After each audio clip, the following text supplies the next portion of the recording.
A while ago, I saw a video from PragerU titled, Be a Man, Get Married. Now, normally the arguments that come out of Prager University's videos are eye-opening, honest, and responsible arguments. I strongly recommend them for their short video, strong message motto that they firmly deliver on.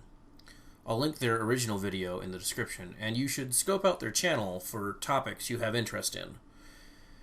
I have yet to find a video that isn't well-intentioned and well-implemented, but you can only fit so much into 5 minutes, and this time, with their targeted audience being male, they neglected a significant aspect of the investment that is marriage.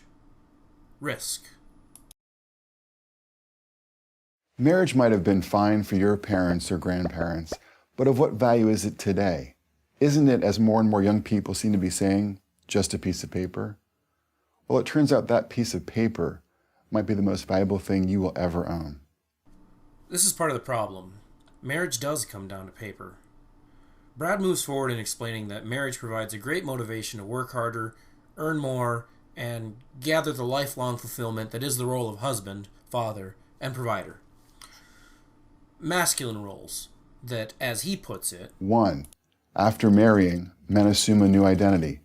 Marriage is one of the last rites of passage into manhood remaining in our society, argues sociologist Stephen Knock. He found that marriage engenders an ethic of responsibility among men, as well as a newfound sense of meaning and status in the world. Much like a game of King of the Hill, these roles, this status, only holds as long as you are still married. Let's say you get a girl, have a family, you do everything right, and then like many families today, you get run through divorce court and taken to the cleaners. You lose your wife, you lose your kids, you lose your property, and you lose your marriage. Remember I said marriage comes down to paper? After divorce, marriage is still about paper, but not a license bonding two people together in sickness or health. It's about the paper that states this note is legal tender for all debts public and private. But let's take money out of it. Let's say divorce didn't cost you anything financially. You still lose all those motivators, all those positive masculine roles that have improved your approach at life for a decision you had no part in, separation. You were still happily married and she wasn't. It happens, not to everyone. But being a man isn't getting married. Being a man is making good life choices and weighing the risk against the rewards. Marriage can be all that it has been and more. The rewards of companionship are as great now as they have been in the past. But the irresponsibility in this message is that a marriage will be good by default. Married men benefit from the advice and encouragement of their wives, who have an obvious interest in their success. There is no better motivator than your spouse. The assumption is that the woman will provide support. Normally a man is to do on his own without help. Stoicism, another masculine trait. And though it is assumed that a man will be supportive of his wife, societally, only requirements are placed on the husband, where he either succeeds or fails each day. Most men find women who, once entered into marriage, follow the popular and bipolar ways of today, laying ridicule and abuse on their husband, a lifelong shit test, as they call it, against their man's oath of, I do, so that the wife can proudly say, you didn't, and you lied. When you say, be a man, get married, you're speaking to unmarried men who have never had a relationship. So let them know to pick someone that will treat them well, not just assume whoever they pick will treat them well. If a man finds a woman who will be there for him and provide positive emotional support, you won't have to tell him to get married. He's a man. He'll get married.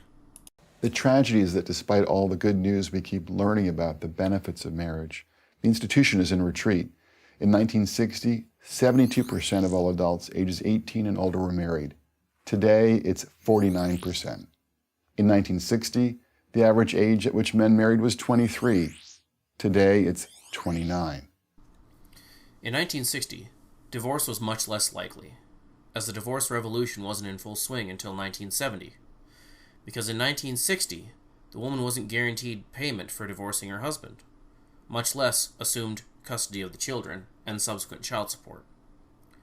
Divorce was crippling for both sides back then. As far as not being married until 29, that's a woman's decision. They really don't start to seek marriage until around age 30 anymore. Women who are younger than 30 are still having fun, and they're having fun with men around their age. This means that women who are younger than 30 and free of commitment are available to men of the same age. This mutual decision to play around with what's available, combined with the consequence-free science of birth control, means that men have to wait for 30-year-old women in order to get married.